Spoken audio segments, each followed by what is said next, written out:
आज देश भर में 26 जनवरी का जश्न मनाया जा रहा है। तब डभोई के करनाली से ये खबर सामने आ रही है, जहां पर आज गणतंत्र दिवस का समारोह आयोजित करवाया गया था। दरअसल गणतंत्र दिवस के समारोह के तहत डभोई के करनाली में ध्वजारोहण का कार्यक्रम आयोजित हुआ था। डभोई के प्रांत अधिकारी रविराज सिंह परमार की अगुवाई में ध्वजारोहण का ये कार्यक्रम आयोजित हुआ था, जिसके बाद स्कूल के छात्रों की ओर से विभिन्न सांस्कृतिक कार्यक्रमों की पेशकश की गई थी।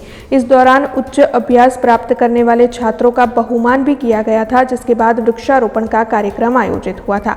वैसे इस कार्यक्रम के तहत मामलतदार पीआर संघाड़ा, डीवाईएसपी आकाश पटेल, चाणोद के पीआई महेश परमार और साथ ही अन्य कई अग्रणी भी मौजूद रहे थे। आज रोज डभोई तालुकाना तालुका कक्षाना प्रजासत्ताक पर्वनी उजवणी करनाळी गाम खाते करवामां हती, जेमां माननीय प्रांत साहेबना अध्यक्षस्थाने राष्ट्रध्वजने सलामी आप्या बाद कार्यक्रमने शरू करवामां आव्यो हतो।